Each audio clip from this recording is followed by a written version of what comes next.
Hey, Shalom. All praises to Yahweh Bahasham Yahushai. Double honors to the elders of Great Millstone who, well, peace and salutation to the elect. And all the brothers pushing this work in sincerity and in truth. This is Brother Thamayim from GMS Toronto coming at you with another video.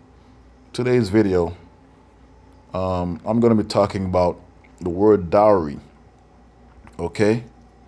Because in today's society, well, before I get into this, a brother and I were talking about this. We're in the corner of the camp, just conversing about, the fact that we need our kingdom ASAP because the way that these chicas be, they have too much power when it comes to dating or whatever the case may be. Because this whole monogamy stuff for men is getting out of hand, right?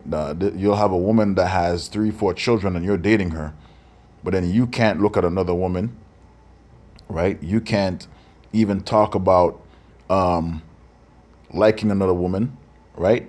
That whole the mindset of this place takes over her logic, right? And she gets emotional, even if she's not even like when it comes to dating or marrying, she's very low on the totem pole, man. Right? And she knows there's always something out there better because she's at her worst in this society, right? An 18-year-old, 20-year-old a woman is always turning 18 every day, man. And this is the thing that makes these women very insecure. The fact that you can, go out and get another woman, but it becomes a problem when you bring it up, right? So, in our laws, statutes, and commandments, we are Israelite men, and we are allowed to have multiple wives, right? But due to the fact that this society have these women think that if you do these things, you're a piece of shit, you're not a good man, etc., etc. But when it comes to marriage, if they really want to get technical about it, when it comes to a dowry, it says your dowry symbol of women's injustice. Why is it an injustice to women? Because the one thing that the women have in this society, in life in general, it doesn't matter what society, is her so-called, is her virginity. Okay, and when her virginity is taken, that pretty much trumps your dowry card, man. Right? It trumps your dowry to it brings you down to a lower status when it comes to bargaining for a husband. Let's say we do it the right way, right? Let's say a woman, their fathers come together, they want to marry this woman off to her son, right? Whatever the case may be, vice versa, son to daughter, daughter to son, right? And they ask, hey, are you a virgin? They're gonna test you, right? They're gonna go take you to the doctor, and if the doctor says she's not a virgin, it's either they pull the marriage, right? There's gonna be no marriage, or she can be a concubine, or thirdly, the marriage is off because she's not a virgin, right? So you women, you need to know that the one bargaining chip that you have, you already fucked it up. Okay, so you cannot tell a man what to do when it comes to choosing multiple wives because your dowry, your one bargaining chip that you have is already off the table, right? Your virginity, you know. So that's why they always talk about this is a symbol of women's injustice because they know these women, they're all whores, right? They're all the concubine status, right? That's the reason why the stuff like this, a dowry and all that stuff. Oh, I'm not a goat, I'm not a sheep. You don't sell me off. But it's the same thing when you get married. You're just doing it by yourself. The dresses, the multiple outfits, the cars, the vacation. That's all a dowry, right? You're just looking at it like it's something else. They're all dowry, man. Right? Let's look up the word dowry, anyways. Etymology. It says here, comes from the Latin dos portion.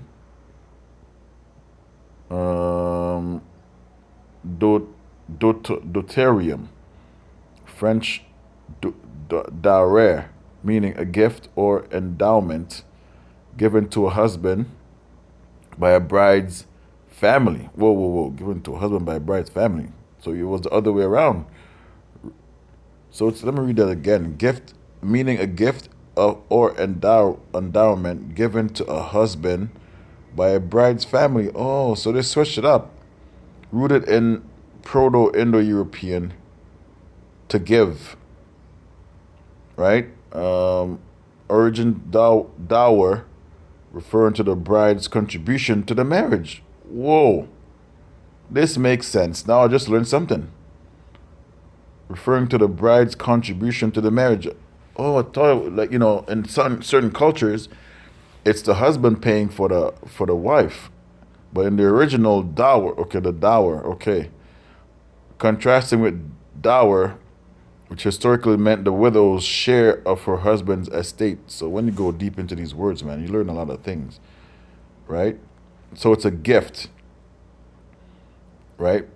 But you know what? Let me just get the meaning, because the etymology goes deep. That has to be another video. Let's just get the meaning. Property or money brought by a bride to her husband on their marriage. Right? Let's see what else we have here. A dowry is a payment such as land, property, money, livestock, or commercial asset that is paid by the bride's woman's family to the groom. Oh, damn. So this goes deep, man. Dowry is the money, goods, or estate that is that a woman brings to her husband in marriage. My mind is blown, because my mind is they always tell you it's the dowries. You have to give the dowry to the wife, but it's literally what the wife brings to the table, man. Let me read another definition. The money, goods, or estate that a woman brings to her husband or his family in marriage. Damn. And I'm here thinking that it's the other way around. Okay. All right. The bride's family pays to the groom because, see, this makes sense. It's only in the West. It's the opposite way around, man. So why is that? Because the husband has the fucking last name, man. He's the one that's gonna be the progenitor of the family. He's the one that's the creator of the babies, man. So it makes sense. They knew that back then. That's why the husband has so much reverence. Okay? And you women always talk about, oh, what are you bringing to the table? No, it's what are you bringing to the table for my son? Okay? This make a lot of sense, man. Anyways, this, the bargaining chip I'm talking about that you women had when you're born, right? It's high in value. But as soon as you turn a teenager in this society, you women, you just throw your bargaining chip away, man. Right? You start having sex. You start going on dates, right? For no reason. You go on dates for no reason because society. Oh, I'm 15 now, so let me get a boyfriend. I'm gonna go on a date. You're not even dating to to get married. You're just going on dates, and this is the Edomites' fault, okay? Because at one point, you go on a date, you're being courted, and now these women are talking about, oh, men don't know how to court in this society. Yeah, because first, the men weren't taught to court you. Secondly, the whole courting thing is for virgins, man. You don't court a woman who's been around. You know what I'm saying? You don't do that. No, you want the virgin treatment where you're not a virgin. You want to talk about, oh, well, what is he bringing to the? Where's his assets?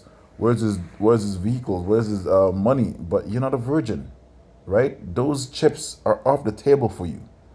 Okay, you're at a concubine level. You're not worthy to even come to the table to talk about what's in his account. You're not worthy. Because like I said, your one bargaining chip, which is your virginity, is gone. It's lost. Right? So whatever the man decides you're worth, then that's what he decides you're worth. It's like going to a pawn shop. Oh, this Rolex, it's $500,000. Yeah, well, where's the paper? Okay, I don't have the paper. Okay, I'm giving you 60 grand for it.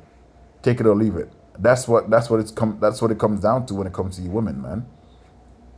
Okay? You're not virgins. So that, like I said, it's off the table. Whatever the man decides, that's what you get. Doesn't matter how pretty you are, or like your face card, or your ass, or your titties, whatever the case may be, man. It's not. That's not what's gonna happen. It's whatever I say it is, right? Because that chip is gone. Your bargaining chip is off the table. Let me get some scriptures. Let's get scriptures because I just saw this yesterday on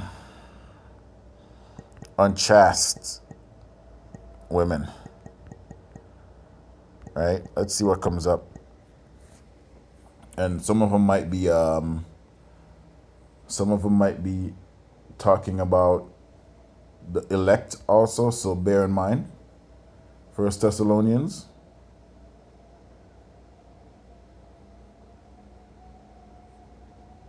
4:3. For this is the will of Yahweh, even your sanctification, that you should abstain from fornication. And that's another word that you Christians like to use. Oh, sex before marriage, but they put all the blame on the men. That word fornication has nothing to do with sex before marriage. Okay, you know what? Let's look it up. Sexual intercourse between people not married. See, this is the wrong definition. When you go into that, it goes into it has a dual definition. It has a definition of idolatry, and it has also have a definition of adultery. It has nothing to do with two people that's not married, because once you have sex, that's marriage. So it doesn't make any sense. Let's see what it says here. Meaning of fornication is consensual intercourse between two people not married. This is stupid. To each other, what's the difference between adultery? Well, that is adultery. That's fornication. You already gave me the definition right there at the bottom. They keep going into foolishness. Okay, here we go. The word fornication is a common translation, English translation. The word comes from the Greek porneia, which we derived the word pornography. So it has nothing to do with unlawful sex. Let's get that word porneia. Okay. Fornication. Etymology.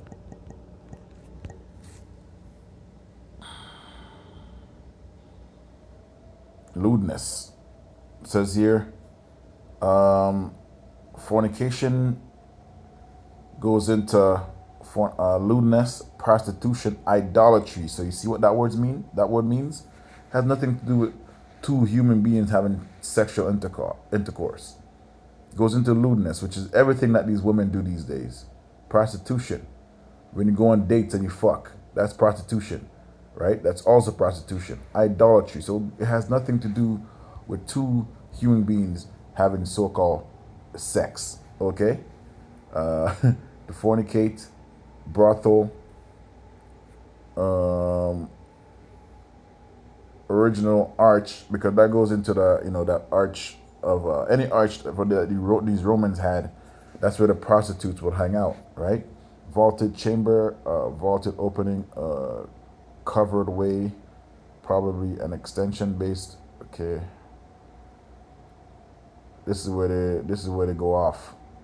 Heat, warm, strictly voluntary sex between unmarried and unmarried women, extended in the Bible to adultery. So that's not adultery. So that's how this whole definition is janky, right?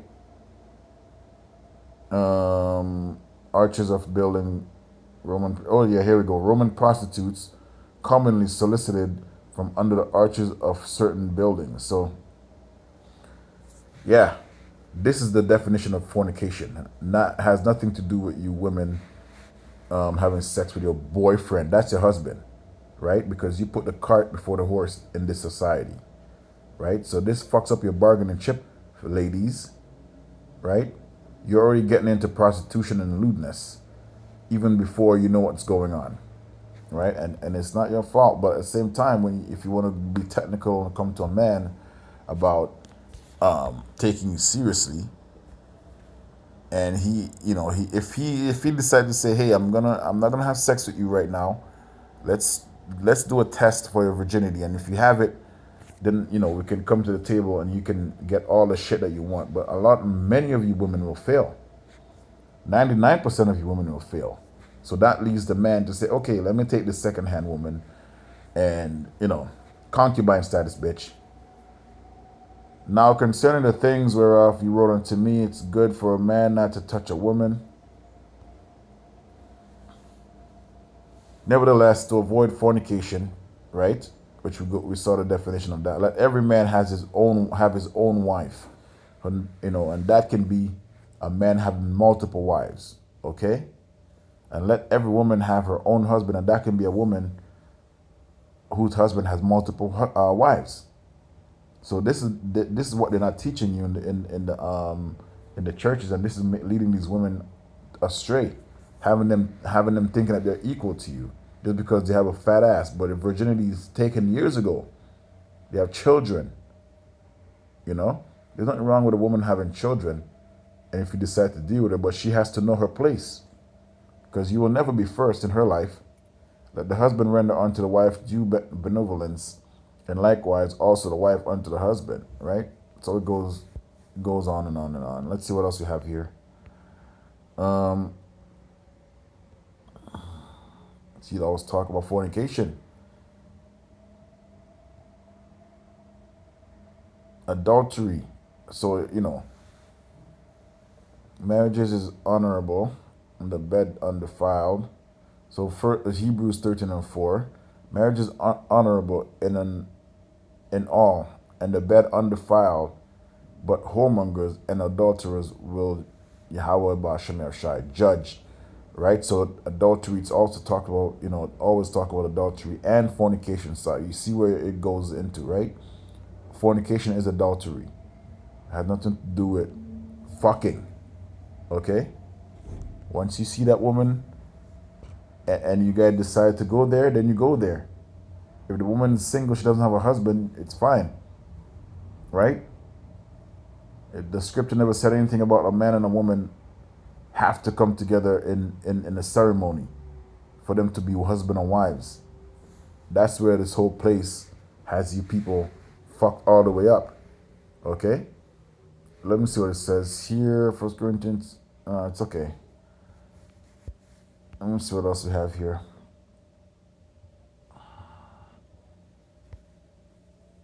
It says here in Proverbs 6:25, do not lust in your heart after her beauty, or let her captivate you with her eyes. And that's why men take these concubines as wives, because they don't know the difference between a concubine and a wife.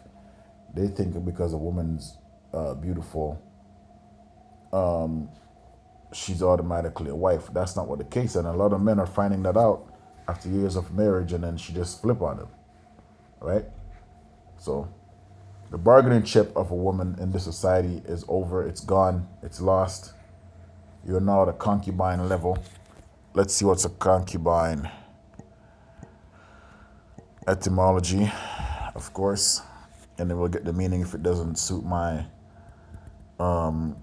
definition. The word concubine comes from the Latin concubina, derived from the concumbere, to lie together, to bind with together, and to lie down. Let's see what else we have here. To lie with, to lie together. All right.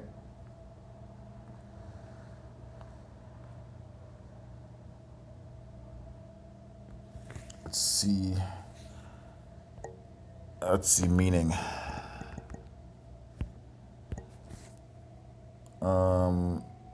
Concubine. Polygynous or polygamous society is a woman who lives with a man but has lower status that his wife or wives have. What do you think that can be?